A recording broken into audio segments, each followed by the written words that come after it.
Yeah, Alan Turing movie. The Imitation Game. Yeah, bro, this guy was able to like decipher the Nazi codes to find out like I think it was where they're gonna like shoot their missiles or something like that, and he just did it like with very little help, basically on his own. You know what? A few people. Only. Do you know what? Yeah. I don't want to like not give credit to Alan Turing, But was it not him? But like a lot of people, like basically, I'm not saying that they forget, but there was a lot of Polish cryptographers, Okay. like who did extremely dumb amounts of work. Like initially, when the war started, and Poland was the first country to become that was invaded, and there was basically a group of mathematicians and intelligent people under like it was called underground in speech marks. No one knew about them, and like deciphering codes. And yes, like this man did huge. Like he did the like the I think last his stuff was for the UK. I don't know. It was for the UK, but the thing is, they like everything initially started from Poland, because how were they supposed to know that Poland's being invaded and all of this shit is happening? Yeah. And Poland had a lot of insight because they were like captured by Germany. Okay. Do you see what I'm saying? And they didn't like, they had no idea what was going on. The Germany thought this fucking country is gone. Like Warsaw was, I think, 95% destroyed or something like that. Yeah. But like in the realm of the unknown, there was like these Polish cryptographers, mathematicians who were also like deciphering huge codes. I was thinking about like, you know, similar story when Einstein went over to America and told them that was it Einstein that went to America and told them that the Germans have really good physicists and are preparing like a they had very intelligent people as well. Nuclear bomb. Yeah. And so the Manhattan Project began, and they brought all the really, really good American physicists at the time. All of them were there together. There was Niels Bohr, but then Feynman was young. Wait, but who was the German physicists in Germany? There was Einstein. What's his name? But he wasn't involved with anything. No, he left. He had to leave Nazi Germany because he was Jewish. Exactly. So he had to leave from the country. If not, like... Nazi Germany sort of valued their scientists in a very weird way. But they valued their scientists. So I don't know if Einstein was going to be just like killed the way the other Jews were. I don't know. I don't know what would have happened to him. But I don't think it would have been pleasant anyways. Who was it? Heisenberg. I can't tell you. Heisenberg was also in Nazi Germany, I think. Let me you would have to search that up. I'm not entirely sure, but I think Heisenberg was during the Nazi regime. Heisenberg. Werner Heisenberg. Yeah, he was definitely born. He was definitely during that time. He was born in 1901 and died in 1976. So he was round there. Yeah, he was round there. He has the uncertainty principle, right? Yeah. Delta X, delta P. Yeah. That's him. Bro, yeah.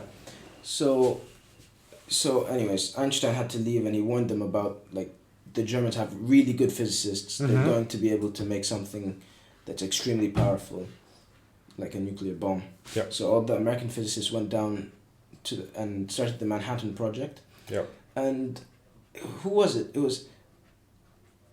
If you ask any physicist at the time, who's the best physicist at the time, I think, or even now, they all say Einstein.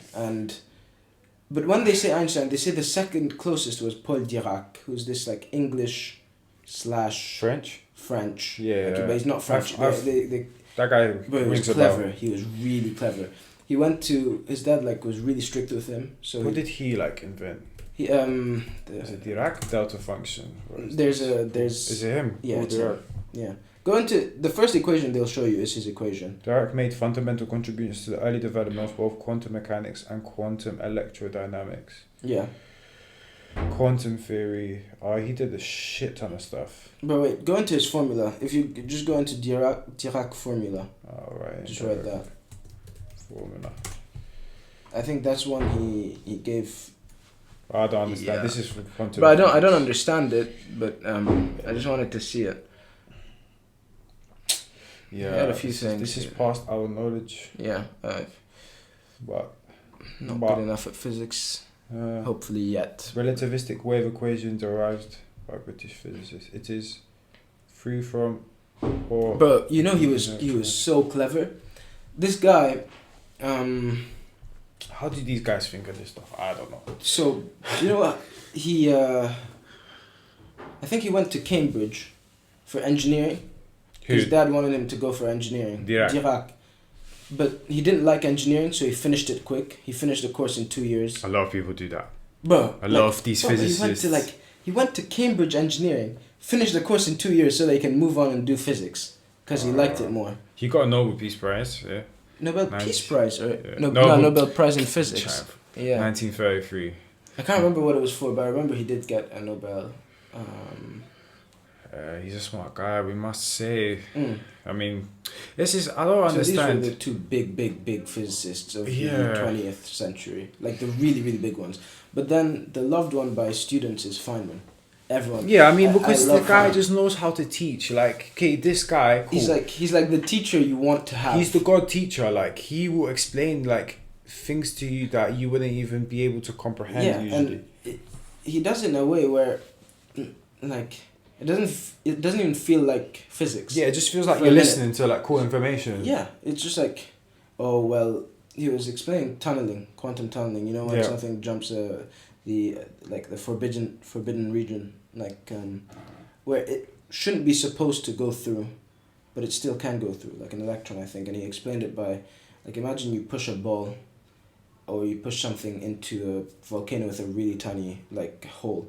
Okay. So instead of it just, if you push it slowly, it doesn't go into the hole, it just rolls back down, right? That's true. But if you push it with enough force, it pushes up and goes in. Yeah. You know? And that's how he explained it. He said there has to be enough energy for it to be able to do the quantum tunneling. That's how, it's such a nice analogy. It's like, and when he explains how like surface tension works, he's like, oh, atoms like are holding hands. Yeah. Like, and that's why they shape that ball-like form. And that's why like planets are circular as well, because... You know what? I have a theory. About what?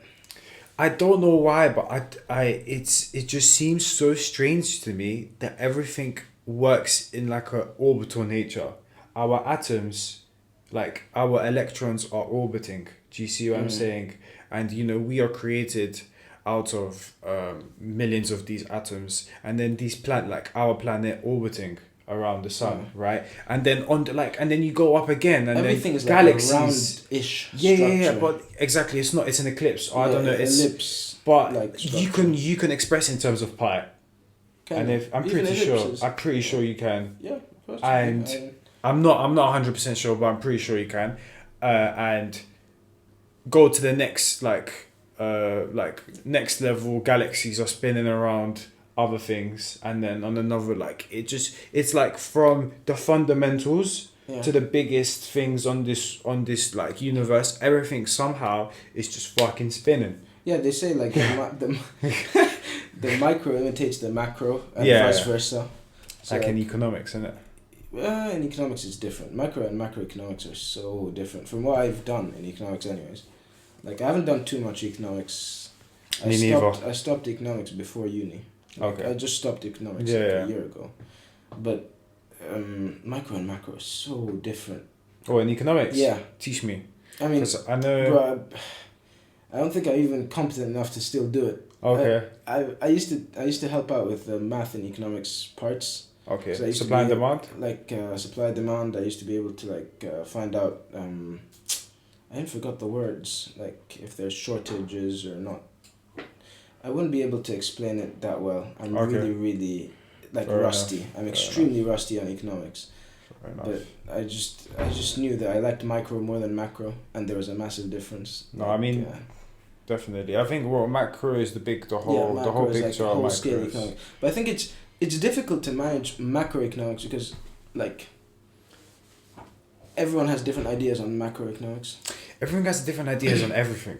Macroeconomics is pretty like, if you do something, the supply and demand. So everything makes kind of sense. Really simple to understand. Yeah. on a very basic level, like if you put out a product and people like it, people are gonna buy it. But it makes sense, on and the, it's like, extremely basics, strong. yeah. Like it's But then- like kind of like Pythagoras' theorem in maths. When you scale it out and go to macro, I think it's completely different. Okay. It becomes you have to take into account like unions, like how much power they have, minimum wages, all that type of stuff. I see. On the big scale. I guess it gets more into like politics as well, Yeah, and yeah, other yeah, like yeah. fields. More. Because like I think there are some economists that had an idealistic view of economics and some geography others as that- well. A lot of geography goes into it. Mm. That's why I loved geography like back in, I don't know, like when I was like 16, 15. But what I could not stand is like all the politics involved with geography, and it's like I just wanted to learn about volcanoes and tectonic plates. Yeah. But I had to remember write like these like long essays on, like I remember like even with like, because I was learning about Nigeria and like their political situation. I remember they had a coup, and there was like the problem with oil, and how like 80% of like their money from a certain point was coming from oil, and it was extremely like dependent on oil. I remember this stuff, but I remember learning about it, and it was just so hard to learn about because it was so like economics / politics like heavy rather than geography. yeah, and that's why I didn't pick geography, because like at A levels, because I feared it. Yeah. I feared. And the thing is, back then I was very like closed-minded, and I thought to myself, I'm a like mathsy type of guy, and I just Yeah. can't